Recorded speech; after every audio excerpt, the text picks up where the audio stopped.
Hello everyone, this video is on alkenes, the second part of the hydrocarbon, because the first video I made was about alkanes. Now, alkenes are a little bit more detailed because it is a reactive hydrocarbon compared to that of alkanes. Now, why is that so? Let's understand who are alkenes first. Alkenes are hydrocarbon that have carbon-to-carbon multiple bonds or double bonds. Now, when a carbon has like a double bond in between, it happens due to the formation of sigma bond and a pi bond. So one sigma, one pi bond together makes a double bond. Okay. All right. Now, if that's the case, when the double bond happens, you see when one single bond happens, you see that two electrons are shared to make a pair. But when you have a double bond, we share four electrons to make two pairs in the central place. Now, this place right here, as it has accommodated a lot of electrons compared to the other places. This place has a little bit electron density region. It has a higher electron density, we can say that. And due to which it causes any kind of chemicals, whoever comes in nearby, it would like to, since it's an electron density region, it's a pretty negative region, so it would really attract something that is positive. And in organic chemistry, any species that can come towards an electron density region and they can have a positive charge on top of them as a partial positive charge, we call those species electrophiles. So we call positive species electrophiles. And why are electrophiles invited towards alkene? That's because alkene has an electron density region that occurred due to the formation of pi bond and sigma bond forming a double bond between carbon to carbon atom. All right. Now, not just that, alkenes in general have a lower melting point or boiling point compared to that of alkenes. The reason behind that is whenever it comes to boiling point, we do emphasize on the words like van der Waals forces, dipole, permanent dipole, induced dipole, and in your temporary dipole. So what happens is in terms of alkenes, due to the formation of the double bond, it causes the entire compound to bend. And as it bends, it really has a kink shape. Kink shape here establishes due to the double bond formation. And this shape allows the surface area to decrease. As the surface area decreases, the contact point decreases, which causes temporary dipoles to be less set up, induced dipole to less set up, and as a result, boiling point will be less. Boiling point in general increases down the group, but then again, compared to that of alkanes, alkenes have a lower boiling point. That's a very specific point about alkenes. A lot of people have a question that, oh, okay, they have a double bond. They must be very rigid compared to that of alkanes. That's a perception that we have. But then again, in the electron level and the energetic level, they don't behave the way we think. They are a little different. All right. Now, due to the double bond formation here, and as I said earlier, the electron density region, they like inviting positive charges. Now, you don't have a lot of positive charges over there, but whenever you have positive charges nearby, they're going to attract and bring it close to the double bond. Now, whoever the positive charge is, we do call them electrophiles, as I said earlier. This positive charge is sometimes defined as the electrophile. So electrophile, if they ever ask you what is the definition of electrophile, electrophiles are basically molecules that are positive charge, compounds or species that are positive charge, and they attract electron density region. All right, so I'll show you an example of how alkenes react. Since alkenes have a double bond, the double bond will always like to break apart and form one single compound. For example, if you keep on adding to your bromine, Br2, this reaction will eventually be such that carbon had like 4 hydrogen initially. Now what happens is the bonds open up, and here bromine comes in, here another bromine comes in. And this is the only product that can form. Now, alkenes can do that because they have a double bond, and the double bonds get broken down whenever an electrophile comes in, and the electrons get rearranged, and every carbon get a single electron, and the other bromines keep on coming and joining it. And we have a single compound. That's why alkenes are said to do addition reaction. Now, since they invite electrophiles first towards them because of them having an electron density region, we call it electrophilic addition reaction. Okay, this is how the name comes in. So alkenes always do electrophilic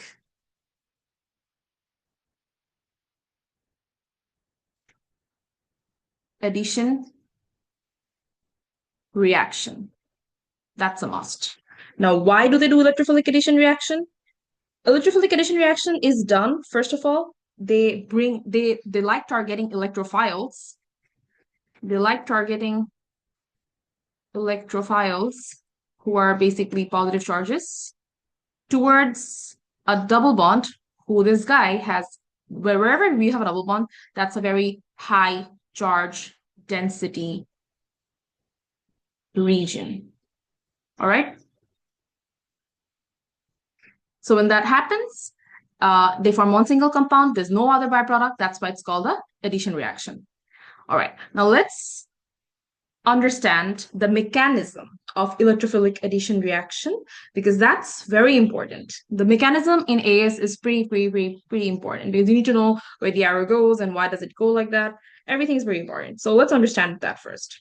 All right. Now let's say you have ethene. This is ethene molecule, a very petite molecule. Okay, so I'm bringing here hydrogen bromide. Now, who is more electronegative?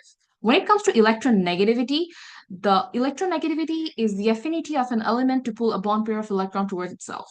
So if these two guys are sharing electrons right in the middle, who has a powerful nuclei? What do you guys think? Bromine, of course. I mean, there's nothing to guess about it. But hydrogen, think about it. I mean, hydrogen, they don't even have that much power. What is their even nuclear charge? Bromine, bromides, they are very powerful compared to that of hydrogen because they have a very big nucleus. They have lots of protons who have lots of positive charges, and therefore lovely, and it tries to attract all the electron in the very middle towards the bromine.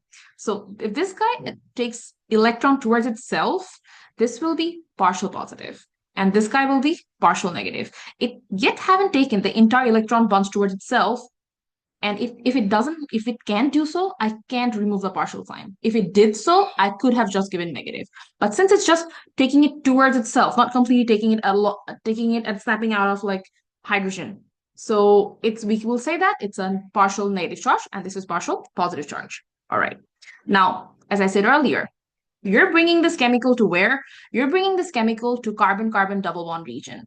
This region, this beautiful region of development is a region where electrons are harboring. And as electrons are there, it has a very high charge density region. What charge density is it? High charge density region. What charge does it have? Electrons, what do you think it has? It's a negative region. So who will this region pull into?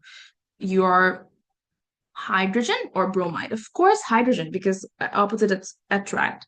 So the arrow always comes from where the electron is at and where the electron is, and the arrowhead goes to the positive species where the electron is going to get transferred to.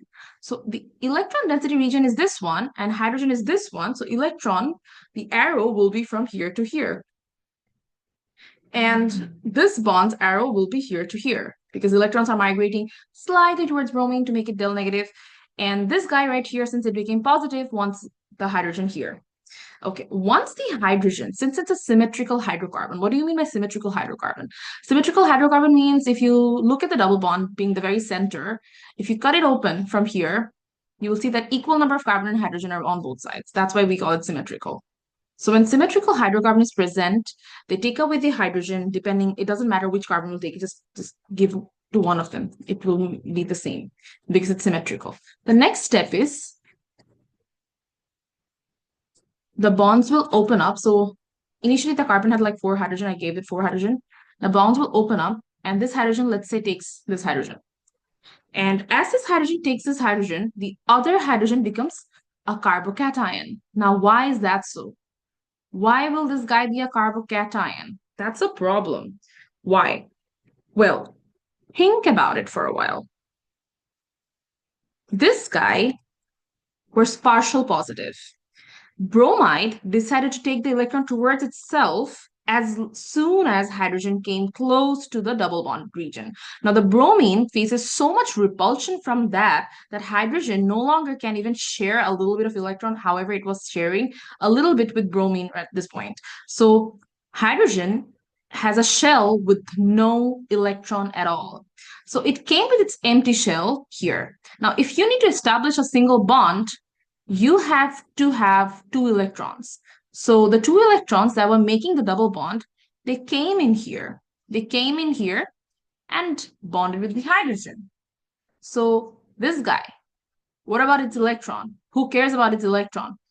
Hydrogen came in, you gave this guy's electron to the hydrogen to satisfy and make a bond. What about this one? So this doesn't have an electron anymore. It has like, it is a carbon is supposed to have like four electrons. Now, one, two, three, and the other four who was bonding here, sharing with the double bond, is no longer here because hydrogen came in, hydrogen needs one. So this got here. Now this guy, since it doesn't have any electron, what will happen to it? It's going to become positive. So we say we have a carbocation.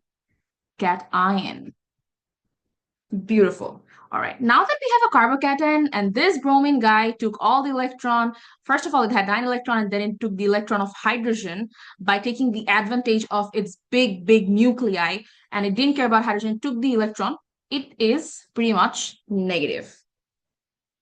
It's not partial negative, it's negative. Why? Because partial sign is only given when it's attached to a compound. Right after it broke up with the hydrogen, it took away the electron of hydrogen, it became negative. How can it be partial? It took everything away, so it's just negative now. So it took now this 2 electron will come in, and as I said earlier, arrow always comes from the electron side to the positive places. So we will put an arrow right here. Now the next form, what you get is you get here a compound with bromine attached to one of the carbon. How would you name this? This is 1-bromoethane.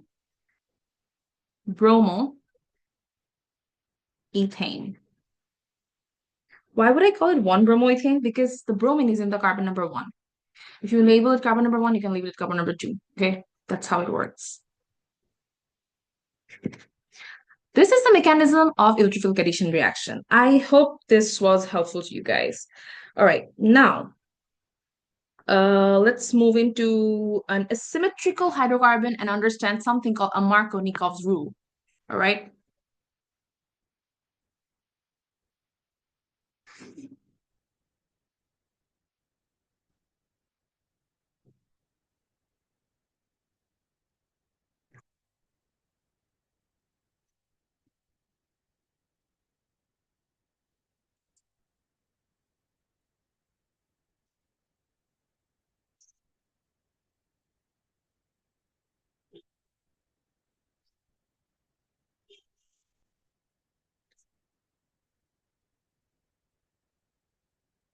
Okay. Who are asymmetrical hydrocarbons? Well, asymmetrical hydrocarbons are those hydrocarbons that can't have equal number of hydrogen to carbon amount on both sides of the double bond.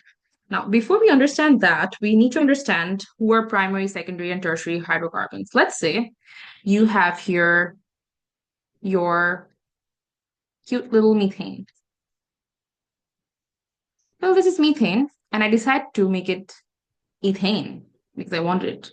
So look at this carbon right here, at the very central carbon. The central carbon only has on one side alkyl radical. Alkyl radicals groups are always, they have this nature, they like donating electrons towards a central carbon atom. So for instance, let's say, let me make this carbon, let me take one of the hydrogen and make it carbocation. Carbocation means this carbon lacks an electron towards itself.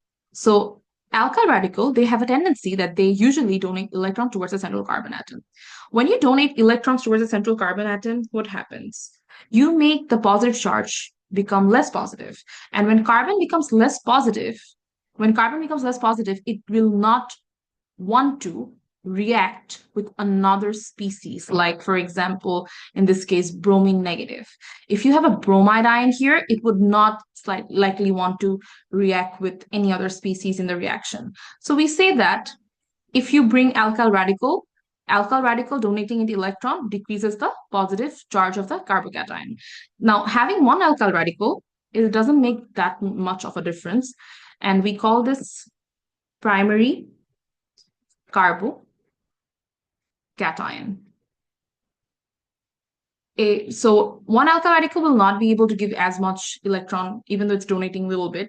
It will not be able to satisfy or diminish completely the positive charge of the carbocation. So we say that it's like the least stable form. Because I want my positive charge to decrease. The more positive charge decreases, the less it will react, hence more stable it will be. Now, the second part is, let's say, when you have like two alkyl radical. Now, two of the species are trying to donate electrons towards a central carbocation, here and here. So what do you think? This might have a little bit of an impact and can cause the positive charge to slightly decrease. We call this secondary carbocation.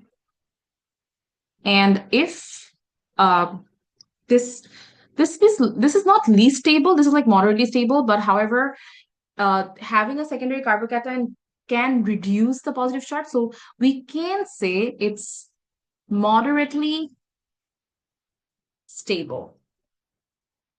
And what happens exactly when you have like three alkyl radicals on the three corners and no hydrogen at all? When that happens, you have been receiving alkyl radical from all corners. And having alkyl three alkyl radicals, we call it tertiary carbocation. And this is the most stable form because I have decreased the positive charge on the carbon way, way, way more than any of these.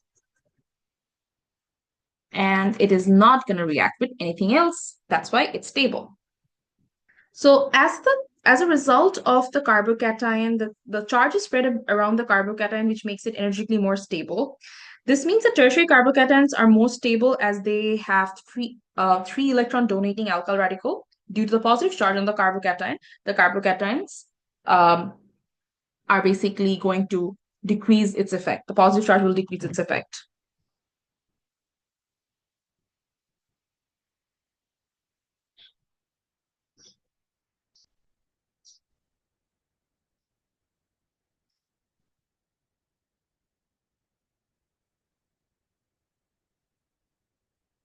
All right, now let's move to the next part.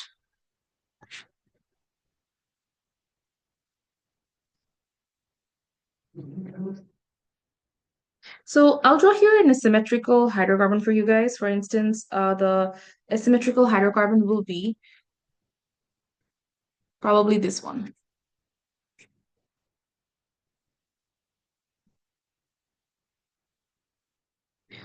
How would you name this? If I name this, it will be your prop 1-ene. All right. Now, this is the displayed formula.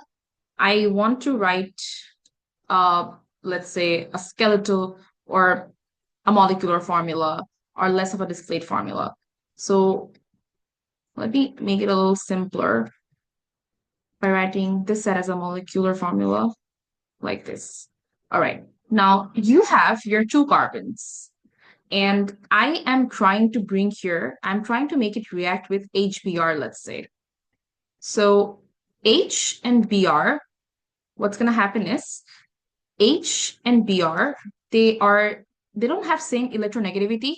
One of them have a very high electronegativity due to their nucleus being big compared to that of the other. So what happens is bromine would become del negative and hydrogen would become del positive. And as the hydrogen becomes del positive, the double bond right here likes to pull positive species electrophiles towards itself. Now, when that happens, what happens is now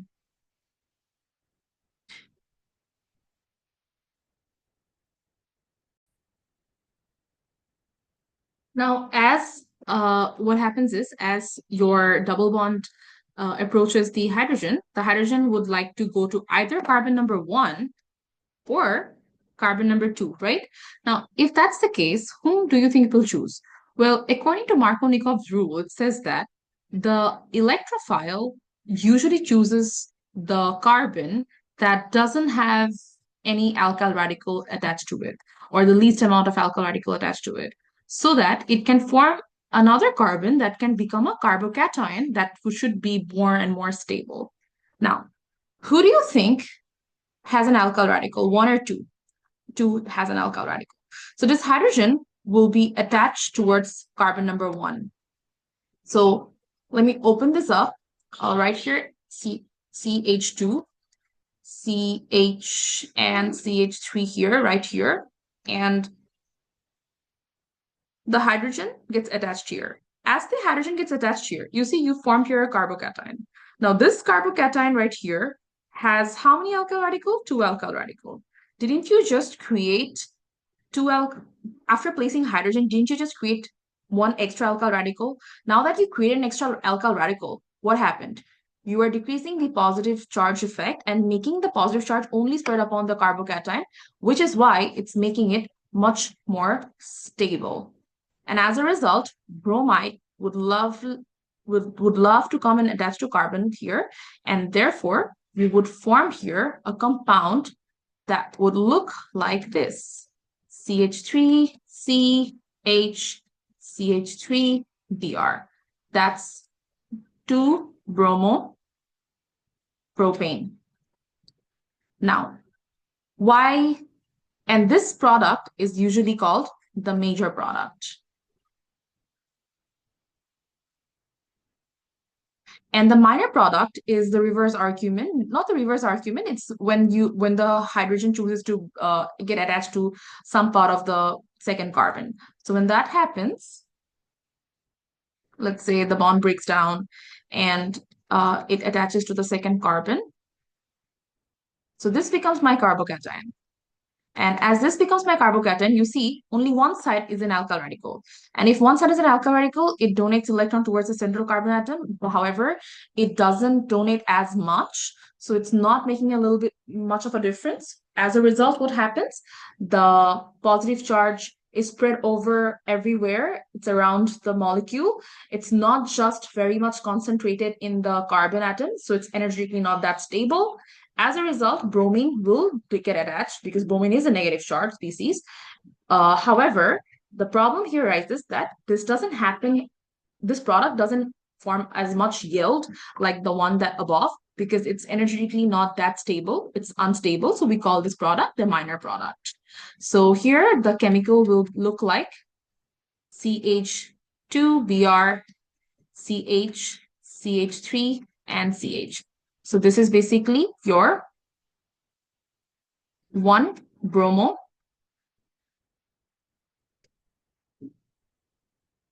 propane. And this is my minor product. Now, when it comes for you guys to understand how to write the answer, it's a very important point because a lot of you mess up with stability, inductive effect, and how is positive inductive effect really here. So I'm going to make a constructive answer for you guys. So let's summarize whatever we have discussed earlier. You have here a chemical like this. This is your but1-ene. Okay, so this is CH2, double bond CH, C2H5. I can bring the H right here, actually.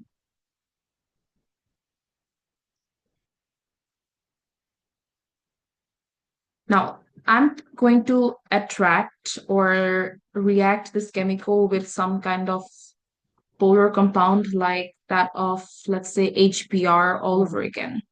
Now, if I bring aqueous HBr here, this is an electron density region, HBr molecule, where Br is more electronegative, will take away the electron, and hydrogen will be taking less electron because of its less electronegativity, and hydrogen will get the moment hydrogen gets an invitation from the electron density region, it's going to go away, leaving the electron, and that electron will be snatched by the bromine to form here Br minus.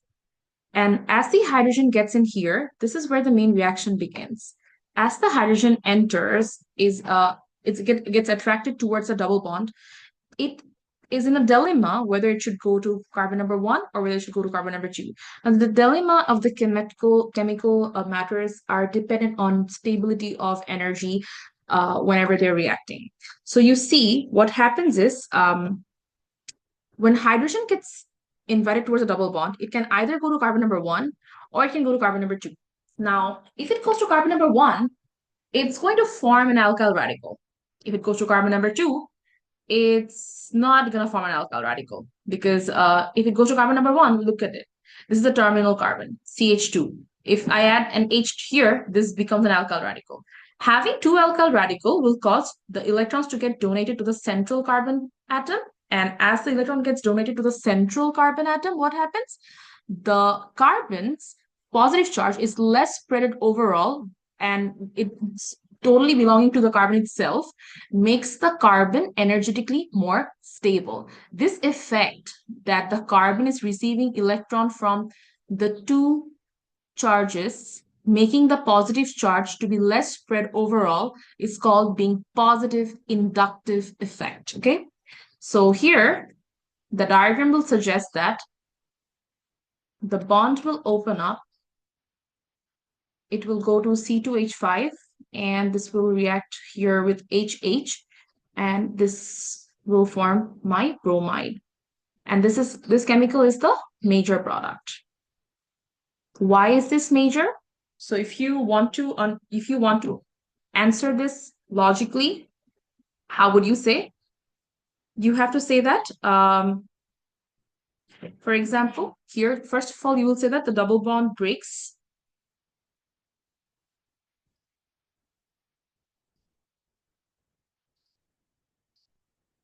and H plus can attach, and H plus, not just H plus, not all the H plus, so most of the H plus attaches to the terminal. Who's the terminal hydrocarbon? Terminal hydrocarbon is the hydrocarbon, the carbon with the most amount of hydrogen. It compares between the carbons in forming double bond. So H plus attaches to the carbon, terminal carbon.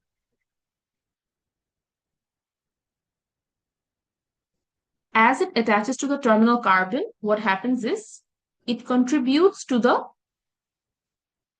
free radical, it contributes to form the alkyl radical.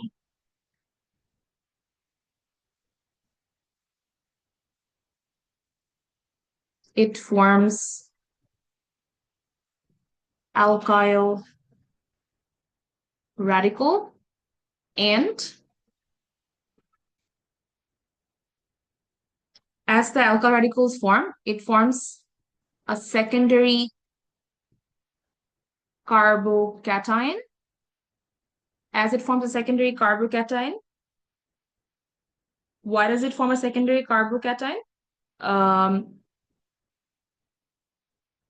Because it's attaching with the CH2 group, not with the C with one H and CH2 and CH5 groups. It forms a secondary carbocation. Hence, you will write here, next step, hence, due to positive inductive, I'm not writing the entire word, inductive effect from the methyl groups,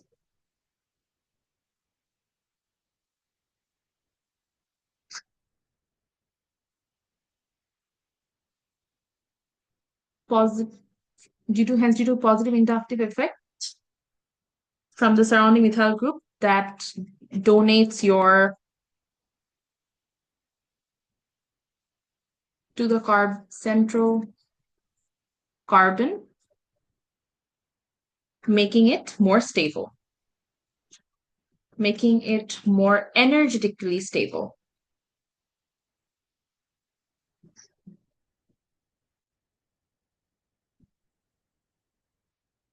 All right, that's it. So Br attaches to the secondary carbocation and gives you the major product. However, it's not necessary that all of the compound will be major. Some of them will also be minor. Minor is when I don't have like hydrogen contributing to for forming a secondary carbocation. So the minor product in this case will be the reverse one. If you have here hydrogen and if you have here bromide, then this would be a minor product. Minor product is named minor because the yield of this chemical is less than the major one. That's the only reason. Very, there's nothing other significant stuffs about it. All right. So I hope you find this helpful. I'm going to stop here and that's all.